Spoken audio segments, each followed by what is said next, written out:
Hello, friends. A happy new year to you all as we begin this new liturgical year of Advent. There are so many wonderful things happening within our community. There's um, there's some dances that are starting up. I saw that an outing to Steinberg's is on the calendar. Of course, the various Nazareth nights at ICD and out in St. Charles, at Mary Magdalene at Kenrick. Those are still going strong. Coming up soon is one of my favorite things, which is the seminary novena, leading up to Christmas. So over the course of sort of the beginning of December, there's 9 days where every evening you can go to Kenrick Glennon Seminary, and from 7 until about 8 o'clock, there's a service that they do, which has its roots in the Vincentian order. The Vincentians used to run Kenrick, and it's a series of there's usually a reading of the scriptures, a reflection by one of the priests there, and a lot of beautiful music of ancient Advent music that's very well done. And so I'd encourage you to check that out. As I've been praying with questions that I sometimes hear within the young adult community, one fairly common question is, how do I know when I'm making a decision if it corresponds to the will of God? And so I want to offer to you three practical points of how we know if something corresponds to the will of God. The first point, the most fundamental, it almost goes without saying, but it's very much worth saying, is that we should be sure that the choice that we're making is in fact a good choice. That if we're debating about doing something, but in fact that thing is in some way sinful, well, there's no discernment there. That's simply something that you should say no to.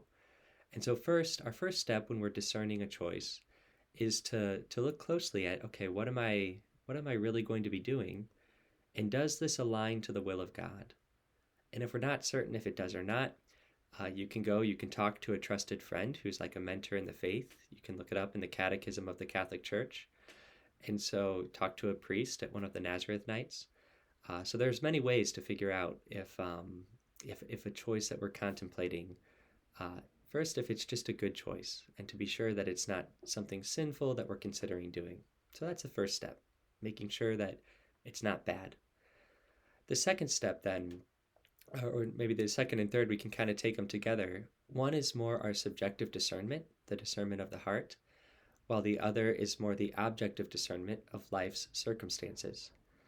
And so that in the subjective discernment, when we're contemplating a certain choice, let's say maybe you are considering whether this is the right season for you to begin a dating relationship. You want to make sure that you're acting out of love rather than acting out of fear. And there's so many subtle ways that we can act out of fear, that we feel a little bit insecure about something. And so we're like, okay, I'll take this step so I no longer feel insecure, such as I'll begin dating because I feel awkward being single. Okay, but that's actually a fear that would be motivating that decision. To act out of love would be a little bit different. It would be more along the lines of saying, I have a genuine affection for this person, and I have a desire to give myself in order to bring this person happiness in life. And so I'll enter a dating relationship so that we can discern together whether we are called to marriage in that lifelong covenant. And so I hope that kind of makes sense, the difference between acting out of fear versus acting out of love. And to discern that well, it's important that we take time in prayer, we go to adoration, um, perhaps some journaling sometimes is helpful of, okay, really are my motivations here? And if the motivations are pure, and if the love is there, and that's the motive force behind the decision you're making, that's great. That's a huge step in the right direction. And then the third thing is to discern whether this choice fits your life's circumstances. And so this can be very practical. If you're discerning moving to, let's say, a new city, but you don't have a job in that city, or you don't have enough money to move, well, by those circumstances, that's probably not exactly where God is calling you right now. Maybe sometime in the future, but not at the moment. And so we have to be very practical. There can be a temptation just to overly spiritualize our lives and to think, oh, this feels good. And yet at the same time, some of the practical events of our life need to line up for us to really make a good choice.